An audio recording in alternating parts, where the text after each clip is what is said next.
Behind me is the temporary setup for the Mae'S school.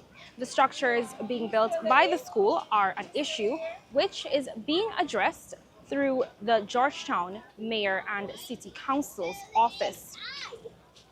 Mayor Alfred Mentor expressed support for the school's efforts to provide students with a comfortable environment as the institution is yet to be rebuilt after being destroyed by a fire in March 2025. During a meeting on Monday, attorney Elizabeth Dean Hughes, representing residents of the area, said the residents would prefer that the ongoing construction be halted. However, attorney Manoj Narayan, who appeared on behalf of the school's owner, David Sugrim, explained that an application for approval to continue the work had already been submitted. He further assured that the current construction does not breach the initial agreement. The school was initially granted approval by the mayor to use the ground for 1 year while rebuilding its permanent structure, the original building. However, no permission was given for the construction of permanent buildings, and the ground is to be returned to its original state once the school vacates. The current structure that Mr. Subryanville is built, there are no permanent fixtures or fittings or erections on that road.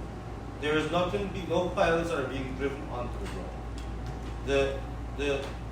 The ground itself will not be affected at the end of this process.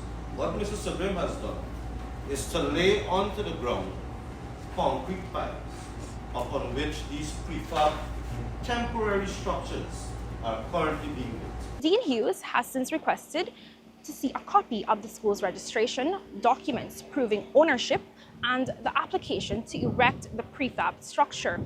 Meanwhile, Mayor Mentor suggested that a possible way forward could be to introduce a security deposit or fee as part of the arrangement, with the funds later channeled into a community project. As discussions continue, a draft agreement will be prepared this week, allowing the school to remain on the ground until December 2026. This draft will also outline the completion of the temporary structures and will be presented to residents for review and objections. We're trying to accommodate the timeline of getting the people in the school and to get this thing done and to have an agreement that will form that up. That is what we plan to do. And I'm saying that that's where we are at this time. And I guess we would have analyzed and summarized all that. It's only a matter of us now by Wednesday to provide a draft of that to see if the community have any objections to this. The school opted to construct prefab classrooms as a solution to the inclement weather, which frequently disrupted lessons when they were being held under tents.